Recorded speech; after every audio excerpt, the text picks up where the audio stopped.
Hey guys, welcome back to Not Your Average Joe Cooking with myself, Chef Joseph Harris.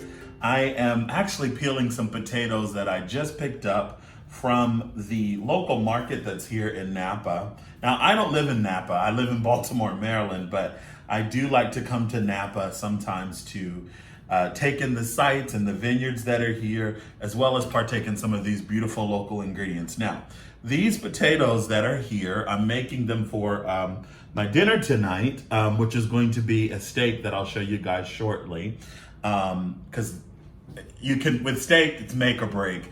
And I'll show you guys a little bit of tips on how to make the perfect steak so that it can turn out perfectly every time. But I'm also making these mashed potatoes to go with it. But these potatoes are not just ordinary mashed potatoes. It always starts with quality ingredients. So if you want to be a good, not your average Joe cook, then you want to make sure that you have quality ingredients, okay? Say it to yourself. I need quality ingredients. And what I did was I found these beautiful potatoes. I just peeled them, and they're a German style of potato. I guess it grows in Germany. That's what the sign says. I wish I had the exact name of it, but they're a beautiful potato. I've never cooked with these before, so I'm excited to see how it turns out.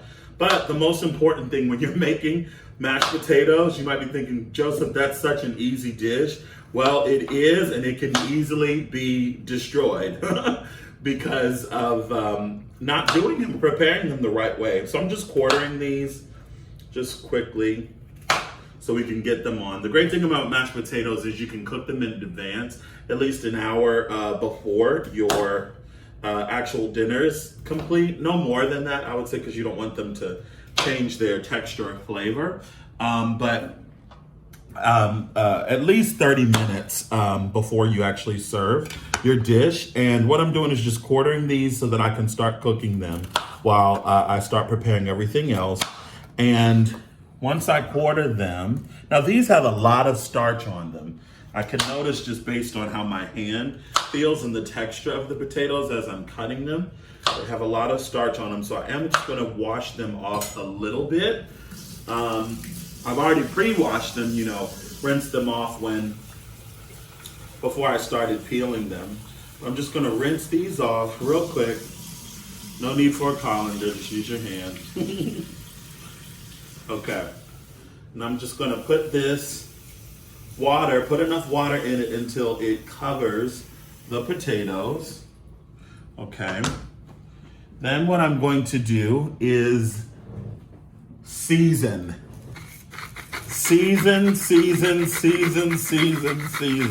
You might be thinking, oh my gosh, Joseph, that's an awful lot of salt. Well, guess what? There's a lot of potatoes in here, and you want to make sure that you are well seasoning these potatoes. Otherwise, they're not going to turn out good. Have you ever had really bad mashed potatoes that they look so beautiful, and then when you tasted them, that happened to a friend of mine just recently.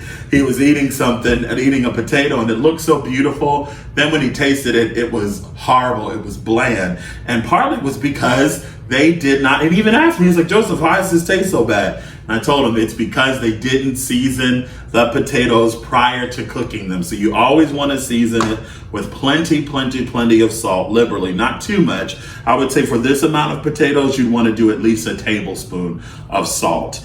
That's on the safe side, but if you like it a little saltier, that's fine. My friend Heidi Baker, she's like one of my mentors and mamas in the faith, she loves salt, so she would probably do like 2 tablespoons of salt in this. But we'll go ahead and put this on the stove, and you just let this hang out in the back until it's done, really.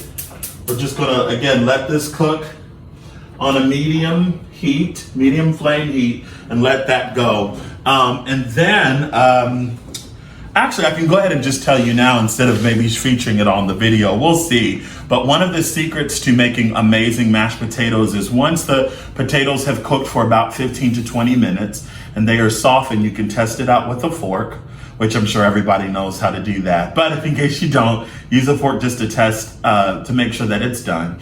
And once you finish doing that, you drain the potatoes off, drain the water off of the potatoes in a colander. Before you place the potatoes back into the pot, take your pot, put it back on the stove, and put your milk or your cream or whatever you're using in way of a liquid, chicken stock, whatever, on the stove along with the butter and bring it to temperature.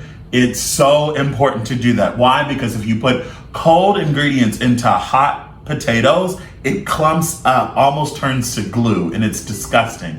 Don't do that. So a good secret to do is bring your liquid as well as your butter up to temperature, then add your potatoes back in and start mashing. So maybe I'll show you guys that shortly.